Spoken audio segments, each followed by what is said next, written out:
તેમના જન્મ દિવસ નિમિત્તે આવા ભજનના કાર્યક્રમો થતા હોય છે.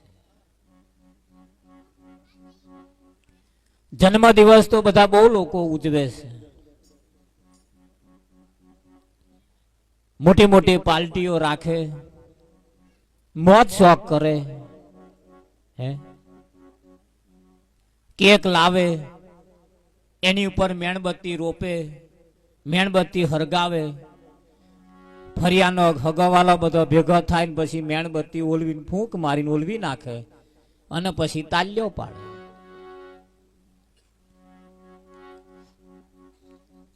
એવી રીતે જન્મ દિવસ ઉજવે છે.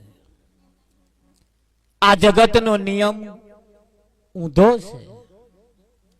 અજવાળું હોય અને અંધારું કરે અને પછી જન્મ દિવસ ઉજવે. હોય અજવાળું અને કરે અંધારું અને ફરી જન્મ દિવસ ઉજવે. ભજન જ્યારે રાખીને જ્યારે જન્મ દિવસ આપણે ઉજવીએ ત્યારે મીણબત્તી હરગાવાની આવતી નહીં કે અહીં આગળ અજવાળું હોય ને અંધારું કરવાનું આવતું નહીં. અંધારું હોય ને અજવાળું કરવાનું.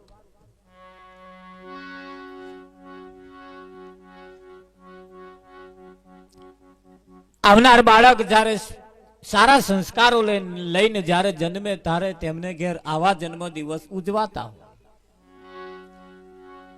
અને કુવામાં હોય તો અવાડામાં આવે.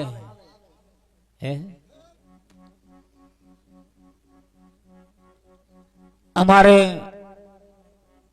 વિઠ્ઠલભાઈ અને રાધાબેન ના એક એમની પ્રેરણાથી, માર્ગદર્શનથી એમને ઘેર આવો પહેલો જન્મ દિવસ ઉજવ્યો હતો ને એમનું જોઈને પાછું આ વાડે વેલો ચઢ્યો. સંગનો ફળ લાગે. વિઠ્ઠલ મહારાજ કહેવતમાં કહ્યું છે કે ભાઈ પાડોશીના દુખે દુખી ને પાડોશીના સુખે સુખી. આપણો પાડોશી જો સારો હોય, સારા સંસ્કાર વાળો હોય તો આપણા ઘરમાં સારા સંસ્કારો આવે. જોડે વાળા જ કિલકારીઓ કરતા હોય પછી આપણા વાળા કિલકારીઓ જ કરે.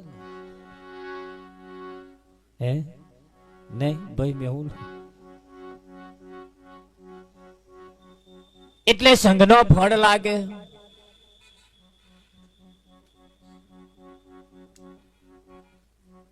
બર્થડે દિવસ જેનો ઉજવે, બર્થડે એટલે જન્મ દિવસ, બર્થડે એટલે જન્મ દિવસ એટલે દિવસ.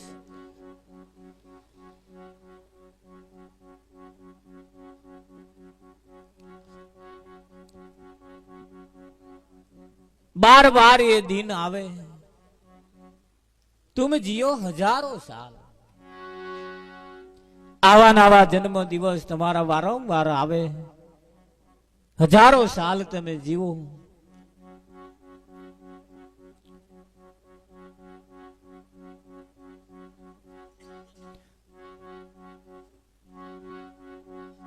जन्म दिवस उजवવાની જે રીતો છે એ રીત શીખવા જેવી છે.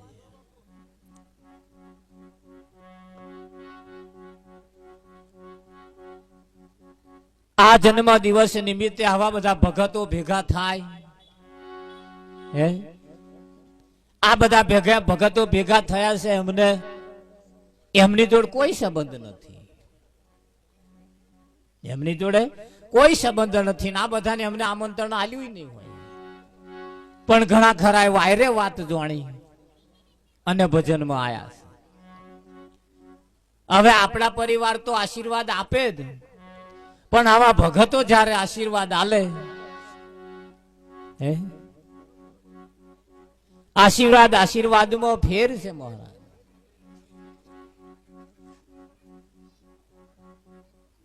હાપને ઘેર હાપ જાય, જીભ ફેરવીને પાછો આવે. પેલા હાપ કશું રવા જ ના લે.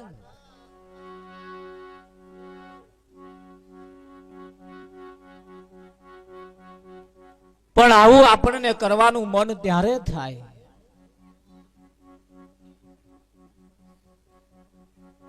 જ્યારે આપણામાં કંઈક પડ્યું હોય, આપણી જોડે વારાનામાં કંઈક પડ્યું હોય કુવામાં હોય તો અવાડામાં આવે, અને કુવામાં જ ના હોય પછી અવાડામાં શેનું આવે?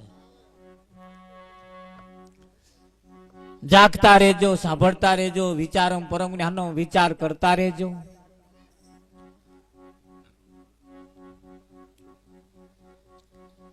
ભજન રાખવાથી, ભજન કરવાથી, ભજન સાંભળવાથી, ભજન ગાવાથી બહુ ફાયદા થાય છે. ભજનમાં જેને જેને ઝંપલાયું 7 દિન સુધી અને ખોટ નહીં ગઈ. હરીને ભજતા હજુ કોઈની લાજ જતા જાણી નથી. જેની સુરતા સાંભળી આની સાથ વધે વેદ વાણી. પરમાત્માની ભક્તિ કરવાથી આજ દિન સુધી કોઈને ખોટ નુકસાન ગઈ નથી. મહારાજ ઘણા ખરા કહેશે કે ભાઈ ભજન કરી શું કોદા કાઢ લેવાના, કહેશે એવું. ભજન કરીને શું અવાજ કાઢવાના કે એમ. ઘણા ખરા ભજન કરી કરી કરી કરી કરી કરી કરીને ભેંસ રાગે ના પડતી હોય તો કે ભગત શું ભજનમાં આવીએ કે કોદું રાગે નહીં પડતું કે. તે ભજનમાં આવવા હારે ભેંસો રાગે પડે? ભજનમાં આવવા તું રાગે પડી જવું બસ છે યાર. પેલા રાગે નહીં પડે ચાલશે, તમે રાગે પડી જાઓ. તમારામાં કઈક પરિવર્તન આવી જાય. મહાપુરુષો બીજે કહે કોઈ સારું મકાન બનાવે ને એના ઉપર લખે ઈશ્વરની કૃપા, માતાજીની કૃપા, આવું બધું લખે. હવે ઈશ્વરની કૃપા થાય કે આંટો થોડી ચોટે? આંટો ચોટે અને ઈશ્વરની કૃપા થઈ કહેવાય? એક મારનું હોય 2 મારનું થઈ જાય પછી એને ઉપર લખે માતાજીની કૃપા. બિપિનભાઈ તે માતાજીની કૃપા થાય તે આવા 2 માર ન થઈ જાય? અને કરી કૃપા થઈ થઈ થઈ થઈને ઘરોએ શું કરવા થઈ? થાય નહીં એના ઉપર.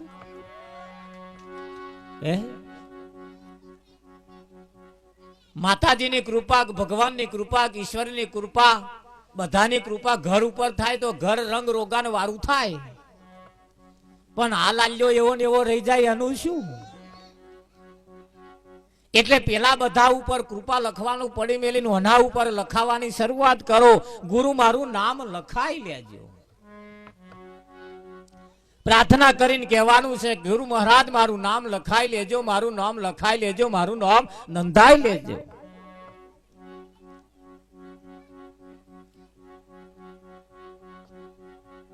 આ જગત ભક્તિ કરે છે ખરું, નહીં કરતું એવું નહીં. બધાય 100% લોકો ભક્તિ કરે જ છે.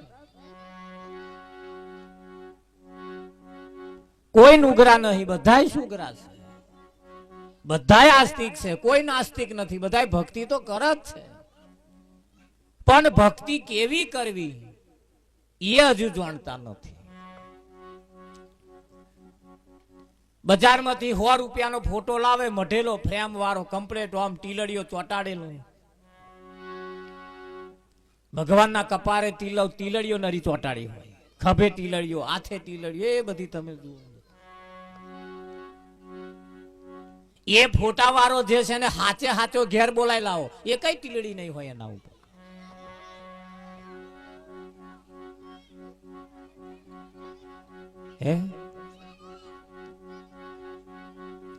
પણ એ 50-100 રૂપિયા વાળો ફોટો જે આપણે લાવીને એની પૂજા અગરબત્તી કરીએ,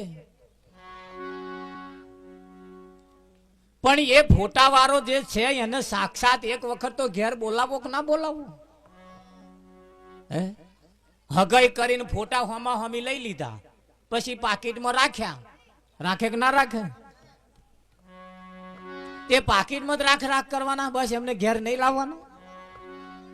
અને હવે થોડીક તપાસ તો કરો કે મારા વારો જે છે એ બસ આટલા પાકીટમાં મયરે એવડો છે. હે વિઠ્ઠલ,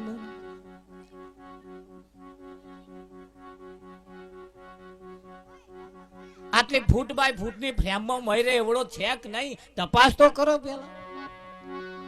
સાક્ષાત એને જેદાર જોઈએ ને તાર ખબર પડે મારું હારું આપણા વારો આટલા મયરે એવો નહીં.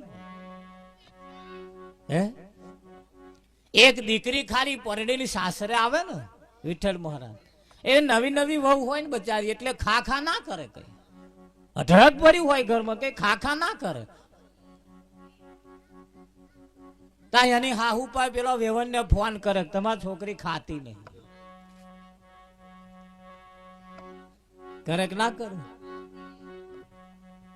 એ તો અહીં એને ફોન કરે કે બેટા ખાને શું કરવા ચિંતા કરું છું, શી ખોટ છે તારે? આ ખાવાનું ચાલુ કરે 12 મહિના થાય વિઠ્ઠલભાઈ એટલે પા ફોન કરે તમારી છોકરી હવે ધરાતી નહીં.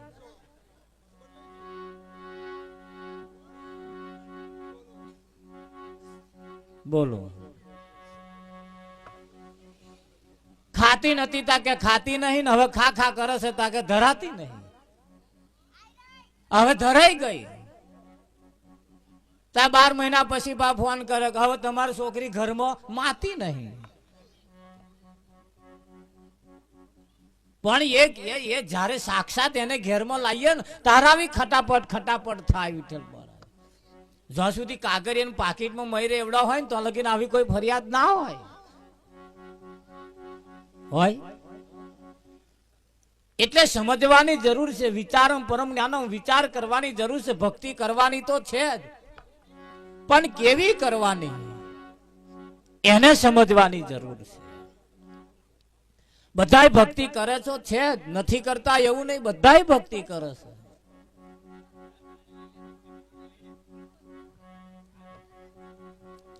પણ ભક્તિ કરવાની જે રીત છે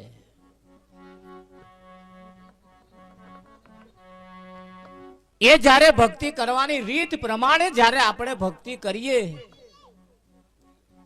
તો કઈક એ ભક્તિમાં દમ આવે, તારે દમ આવે. ઘરની અંદર મરી મસાલા બધા ભર્યા હોય પણ વઘાર કરતો ના આવડે, દાળનો વઘાર હળખણો ના થાય. મરી મસાલા અઢળક છે પણ શું કરવાનું? કયા ટાઈમે મેથી નાખવી, કયા ટાઈમે રઈ નાખવી, કયા ટાઈમે મીઠું મરચું નાખવું. હે બરાબર તેલ ગરમ થઈ જાય ને મહી હાથે મરચું નાખો બરી જાય. પણ એને કયા ટાઈમે નાખવું અને નાખીને તરત આમ જોઈ નહીં રહેવાનું, પાછું થોડુંક જોઈને હા તો જોઈ રહ્યા પછી કે મરચું બધું બરી જ જાય. તરત એની વઘાર કે પાણી રેડી દેવું પડે કે ના રેડવું પડે. ઘણા ખરા પેલી મેથી નાખે ને તો પેલી મોખ્યો પડી હોય એવી દેખાય. દારની ભાઈ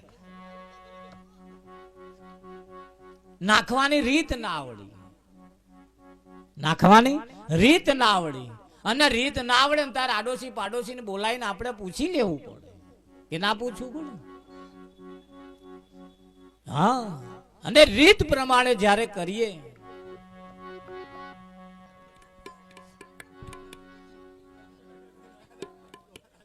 ગુરુજી મારે ઘેર પધાર્યા સાહેલી, હવે મેં તો કુળની મર્યાદાઓ મેલી. વિઠ્ઠલ મહારાજ જગતના વેણ તે લાગે ઝેરના પ્યાલા. આ જગત જે બોલે ને આપણને ઝેર જેવું લાગે, પણ ક્યારે એક વખત આ રસ પીધો હોય તારે.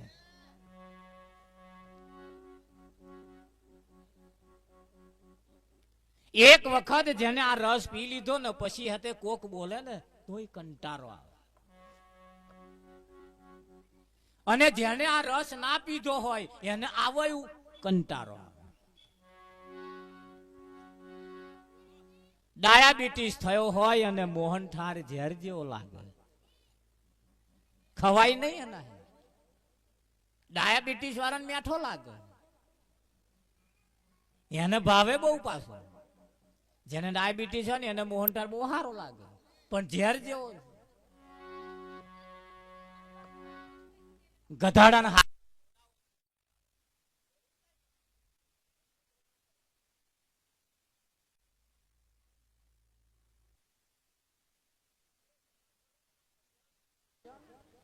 તમે જે કરો છો ને એ અમને અવરું લાગે, પણ છતું એને આ બાબતમાં જયારે આવી જાય પછી એને બીજું ઊંધું લાગે, આવું છતું લાગે.